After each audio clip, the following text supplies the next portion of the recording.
जय माता की दोस्तों। नवरात्रों के बाद चौकी कैसे हटाएं, चावलों का क्या करें, ज्वारों का क्या करें, कलश को कैसे हिलाएं, पहले हिलाएं या कन्या पूजन के बाद, अखंड जोत के बचे हुए घी का और बाती का क्या करें, साथ ही जो हमने अष्टदल कमल बनाया है उसके चावलों का क्या करें और नारियल कहाँ पर रखें, मूर्ति कहाँ पर रखें, चौकी कहाँ पर उठाकर रखें, चौकी के ऊपर के कपड़े का क्या करें, यही सब जानकारी आज हम आपके लिए लेकर आए हैं मित्रों।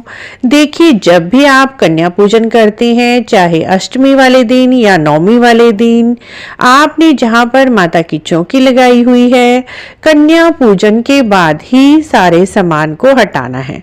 उससे पहले उस सामान को बिल्कुल भी ना हटाएं। पहले की तरह ही पूजा करें, जैसे हर रोज माँ के सामने पूजा करते हैं, पाठ करते हैं, आरती करते हैं। माँ को पहले हलवा, पूरी, चने का भोग लगाएं, उसके बाद कन्या पूजन करें। चौकी कन्या पूजन के बाद हटानी है। हटाने से पहले चौकी को अपने स्थान से हल्का सा आप सरका दीजिए। उसके बाद जो ज्वारे आपने बोए हैं वो सभी ज्वारे सभी को थोड़े थोड़े अर्पित करने हैं। नवग्रह को, माता रानी को, मंदिर में जितने भी देवी देवता हैं उन सबको ज्वारों में से कुछ कुछ निकाल कर आपको अर्पित करने हैं।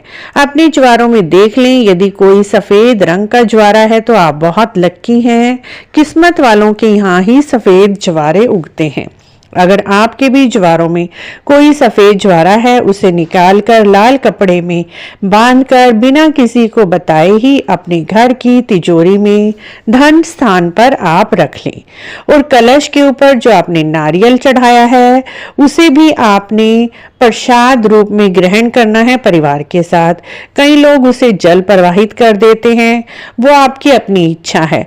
वैसे तो उसमें माँ का पूरा आशीर्वाद होता है 9 दिन का।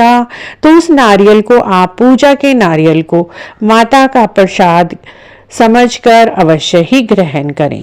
और कलश के अंदर सभी देवी देवताओं का आह्वान किया होता है, उनसे प्रार्थना करें, विनती करें। कलश उठाने से पहले कोटि कोटि धन्यवाद करें और सभी देवी देवताओं को अपने अपने स्थान पर लौट जाने का अनुरोध करें। उसके बाद कलश के जल को सबसे पहले अपने रसोई घर में छिड़कें। अन्नपूर्णा माता का वहां पर वास होता है।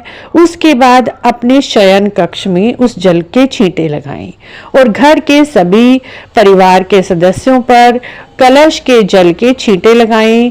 आपको बाथरूम में कलश के जल को बिल्कुल भी नहीं छिड़कना है।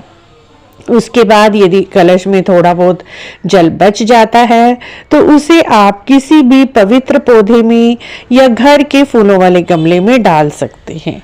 उसके बाद मित्रों, कलश के ऊपर जो आपने पूर्ण पात्र चावलों का रखा हुआ था, उन चावलों को अपने भोजन में आप प्रयोग कर सकते हैं।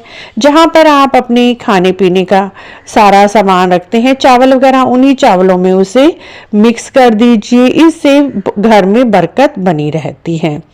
अष्टदल कमल जो आपने रंगीन चावलों का बनाया हुआ था, उन सारे चावलों को इकट्ठा करके आप अपने घर की छत पर पक्षियों के लिए रखकर आ सकते हैं या फिर उसे जल विसर्जित कर सकते हैं।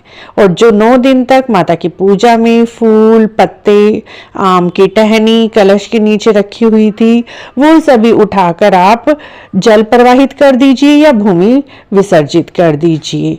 जो भी आपके यहाँ अगर कच्ची भूमि है तो कच्ची भूमि में भी आप इस सारे सामान को विसर्जित कर सकते हैं। ये खाद का रूप ले सकते हैं।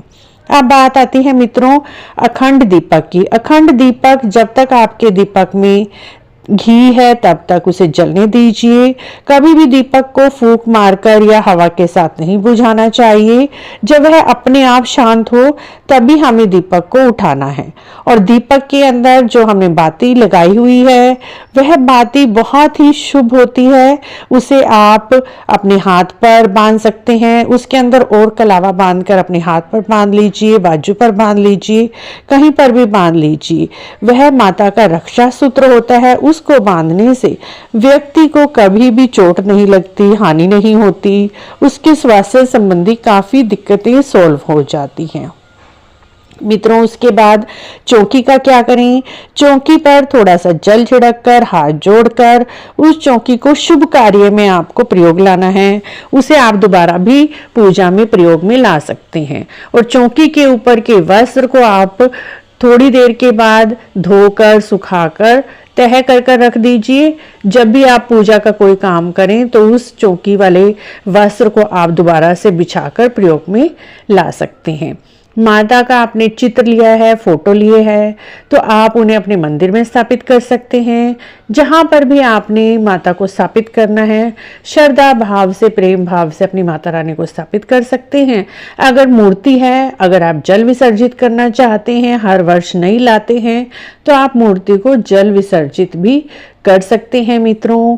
और जो माता रानी को आपने हलवा, पूरी, चने का प्रसाद चढ़ाया है, उस सारे प्रसाद को आप परिवार के साथ ग्रहण कर सकते हैं।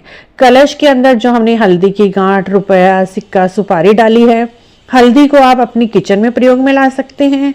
सिक्के, सुपारी को लाल कपड़े में बांधकर अपने धन स्थान पर रख दीजिए। 6 महीने के बाद दोबारा से चौकी स्थापित करते हैं आप शारदीय नवरात्रों में, तब उस सामान को प्रयोग में ला सकते हैं। हल्दी को आप दोबारा प्रयोग में ना लाएं, क्योंकि हल्दी खराब हो जाती है जल्दी ही, तो उसे अपने खाने पीने में, किचन में प्रयोग में ला सकते हैं। इस तरह से मित्रों आप अपने मंदिर के सारे सामान को अच्छी तरह से प्रयोग कर सकते हैं। श्रद्धा भाव से भगवान को, माता रानी को कोटि कोटि नमन करते हुए, हे माता रानी यदि मुझसे कोई गलती हो गई है, भूल चूक के लिए क्षमा याचना मांगते हुए इस सारे सामान को प्रयोग करें। श्रद्धा भाव से अपनी पूजा की समाप्ति पर, पूर्ण होने पर माता को कोटि कोटि धन्यवाद करते हुए इस सामान को आप इस तरह से प्रयोग में ला सकते हैं। मित्रों आपको हमारे कलश के नारियल, जल, चावल, ज्वारे के विसर्जन की यह सब जानकारी अच्छी लगी है तो प्लीज हमारे चैनल को जरूर सब्सक्राइब करें,